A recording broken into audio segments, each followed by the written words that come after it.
한국인 네 번째 추기경에 임명된 유흥식 라자로 추기경의 서임식이 오는 27일 바티칸에서 거행됩니다.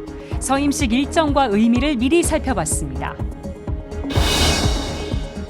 국회에서 의사조력 자살 법안에 대한 토론회가 열렸습니다. 토론자로 참여한 박은호 신부는 생명권을 강조하며 법안의 문제점을 조목조목 비판했습니다. 청소년 미혼모의 자립을 돕고 있는 사회적 기업 마리에트, 양차민 제오르지아 대표를 만나봤습니다. 시청자 여러분 안녕하십니까? 8월 24일 수요일 CPBC 뉴스 시작하겠습니다. 한국인 네 번째 추기경에 임명된 교황청 성직자부 장관 유흥식 추기경의 서임식이 오는 27일 바티칸에서 거행됩니다. 유흥식 추기경은 이날 추기경을 상징하는 빨간 비레타와 반지를 받습니다. 미리 보는 추기경 서임식 김형준 기자가 전해드립니다. 한국인 네 번째 추기경으로 임명된 유흥식 추기경의 서임식이 로마 시각으로 오는 27일 오후 4시 바티칸 성 베드로 대성전에서 거행됩니다. 지난 5월 유추기경과 함께 추기경에 임명된 19명의 성직자들도 서임식을 통해 로마 교회의 추기경단에 들게 됩니다. 주교회의에 따르면 추기경 서임식은 마테오복음 16장 18절에서 19절 말씀으로 이뤄진 입당송으로 시작합니다. 이어 신임 추기경 대표가 교황에게 존경과 감사의 인사를 하고 교황은 하느님께 자신의 교황직을 현명하게 수행할 수 있도록 기도합니다. 복음 봉독과 교황의 훈화가 이어지고 본격적인 추기경 서임에 돌입합니다. 교황은 임명된 이들을 전능하신 하느님과 사도 성 베드로와 성 바오로와 교황의 권위로 거룩한 로마 교회의 추기경에 서임할 것을 선포합니다. 새로 서임된 추기경들은 신앙 선서와 충성 서약을 하고 난 후 빨간색 사제 강모 비레타와 추기경 반지를 수여받습니다. 빨간 비레타는 추기경의 품위를 상징하고 하느님 백성과 교회를 위해 때로는 피를 흘릴 준비가 돼 있음을 의미합니다. 사도 베드로의 손으로부터 받는 추기경 반지는 교회에 대한 사랑이 으뜸 사도 베드로의 사랑으로 더욱 굳건해짐을 뜻합니다. 이어 명의본당 지정 칙서를 수여한 후 주님의 기도, 교황 강복, 그리고 성모 찬가로 서임식은 끝이 납니다. 서임식에는 염수정 추기경이 추기경단의 일원으로 참석하고 주교회의 의장 이용훈 주교와 서울대교구장 정순택 대주교, 대전교구장 김종수 주교도 자리를 빛낼 예정입니다. 한국 시각으로 27일 밤 11시에 거행되는 서임식은 가톨릭 평화방송 TV와 유튜브를 통해 밤 10시 50분부터 생중계됩니다. 한편 이튿날인 28일 오전 10시 30분에는 교황 창립 로마 한인신학원 성당에서 한국 주교단과 현지 거주 성직자, 신자 등과 함께 유추기경 서임 축하 미사가 봉헌됩니다. 아울러 프란치스코 교황은 새 추기경단과 함께 현지 시각 30일 오후 5시 30분 성 베드로 대성전에서 미사를 봉헌합니다. CPBC는 유흥식 추기경 서임식과 이후 일정을 현장 취재해 뉴스를 통해 생생히 전달할 예정입니다. CPBC 김형준입니다.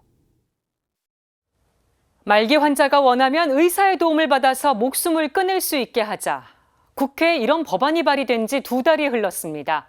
가톨릭교회는 자살이자 살인이라며 반대 입장을 분명히 했는데요. 오늘 국회에서 각계 의견을 듣는 토론회가 열렸습니다. 앵커 리포트로 전해드립니다.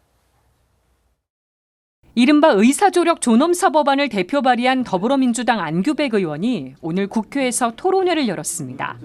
법안이 발의된 후 찬반 양론이 맞서는 상황.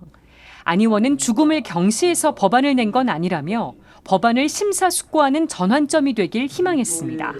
원료에서 나오는 여러 가지 종합적인 고견의 말씀이 이 법이 국민적 관심 속에서 애정을 가지고 통과하느냐 아니면 다시 또 숙성을 시킬 필요가 있느냐 저는 굉장히 전환점이 된다고 생각합니다. 첫 번째 발제자로 나선 서울대 의대 윤영호 교수는 연명의료 중단 결정 이행 추이를 짚으며 가족에 의한 결정 비율이 높아 자기 결정권이 존중되지 못하고 있다고 지적했습니다.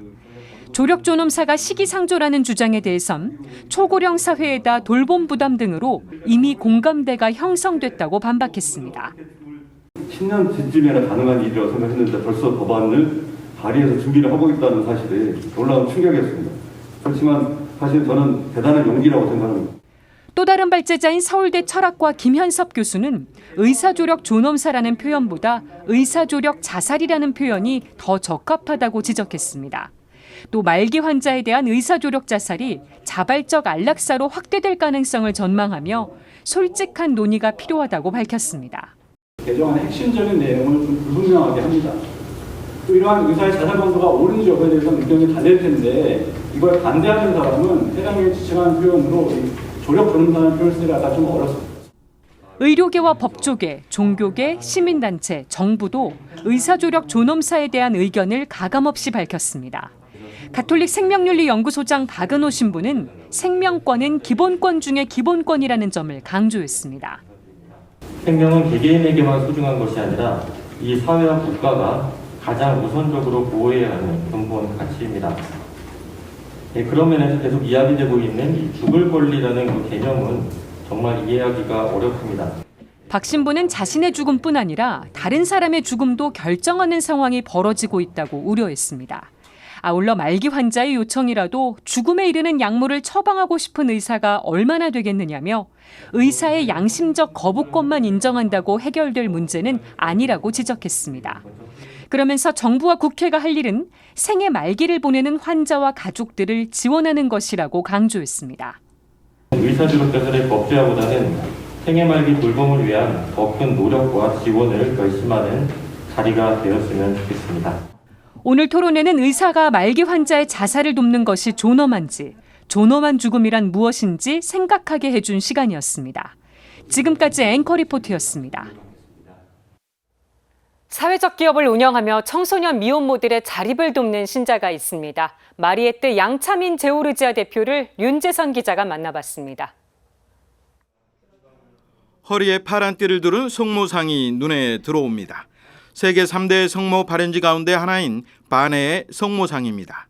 벨기에 작은 산골 마을인 바네에서 8번이나 발현한 성모 마리아. 1933년 1월부터 3월 사이에 나타난 성모 마리아를 뵌 12살 소녀의 이름은 마리에뜨 베코.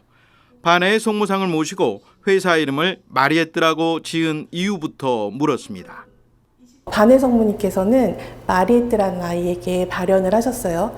유일하게 저희 마리에뜨만 일반 주부로서 평범한 삶을 살았어요. 그래서 저희는 그런 의미에서 저희 친구들이, 저희 아이들이 성가정을 이루면 했었던 마음에서 양 대표가 미혼모에 관심을 갖게 된 건 20대 시절 충북 음성꽃 동네 아동복지시설에서 봉사를 하다가 겪은 가슴 아픈 사연 때문입니다. 청소년 미혼모가 낳은 쌍둥이 가운데 돌보던 둘째 아이가 끝내 병마를 이기지 못하고 하늘나라로 떠난 겁니다. 쌍둥이 언니는 태어나자마자 바로 하늘나라로 갔었고 제가 키웠던 우리 교회만 이제 120일 동안 있다가 이제 하늘나라인데 그게 계기가 돼서 이제 궁금하게 된 거죠. 예, 청소년 미혼모라는 친구에 대해서 궁금하게 됐고 우리 아이가 왜 죽어야 되는지에 대해서 궁금하게 되면서 그런 일이 있은 후 세례를 받고 하느님의 자녀로 태어난 양차민 대표. 성모님을 향한 기도는 나이 어린 미혼모와 가엾은 아이들을 도울 수 있는 길을 알려달라는 것이었습니다. 저희 교회 아이처럼 세상에 다시는 아이들이 죽어가는 일이 없도록 버려지는 일이 없기를 바란다라고 계속해서 기도를 했고요. 그로 인해서 이제 저희 아이들이 항상 어려움에 처해져 있었을 때 누군가가 마지막에는 손길을 내주시는 분들을 항상 보내달라고. 기도의 씨앗은 미혼모들을 돕는 창업으로 꽃을 피웠습니다. 마리에뜨를 창업한 건 2016년 5월. 청소년 미혼모들을 만나 얘기를 들으면서 어른들의 책임이 더 크다는 사실을 깨닫게 됐습니다. 안정적인 집, 공간이 없어서 이동을 하다가 재임신을 하는 경우들도 아이들 중에 대법 있었거든요. 그렇다면 그 부분은 누구의 잘못도 아니고 어른들이 그 부분을 제공하지 않았고 그 부분을 충분히 보장하지 않았기 때문이라고 생각을 하게 됐고 2018년 사회적 기업으로 인정받은 마리에뜨는 디퓨저라 불리는 방향제와 향기나는 샤워기 등 주로 향과 관련된 제품들을 만들어 판매합니다. 미혼모들을 위해선 생활용품 업체로부터 무료로 받은 물품을 마리에뜨 누리방 쇼핑몰을 통해 나누고 있습니다.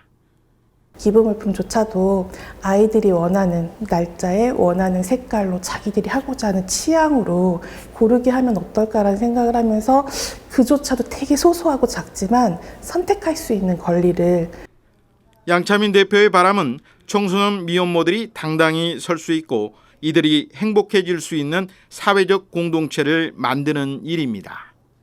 첫 번째는 벨기에 반에 마리에떼 공동체가 있었으면 좋겠다는 생각이 들어서 지금 준비를 하고 있고, 국내에서는 저희 마리에떼 공동체가, 그러니까 저는 사회적 기업 소셜 공동체로 만들고 싶거든요. CPBC 윤재선입니다. 조선시대 천주교는 서학을 연구하던 실학자들에 의해 도입됐습니다. 당시 사회에 깊은 흔적을 남긴 서학엔 잘 알려지지 않은 이야기가 많은데요. 서학을 둘러싼 논란과 쟁점을 정리한 책이 발간됐습니다. 이힘 기자가 소개합니다. 한양대 국문학과 교수이자 고전학자인 정민 교수는 서학은 조선의 지축을 뒤흔들었다고 말합니다. 정 교수에 따르면 18세기 조선 사회에 깊은 흔적을 남긴 서학은 역설적이게도 과소평가됐습니다. 의도적으로 은폐되고 지워져 별일이 없었던 것처럼 보이는 서학. 서학을 방대한 문헌과 사료를 통해 새롭게 발굴하고 소개한 책이 정 교수가 쓴 서학, 조선을 관통하다입니다. 정 교수는 이 책이 당시의 종교와 학문, 정치라는 세 가지 부문을 통합적으로 다루고 있다고 밝혔습니다.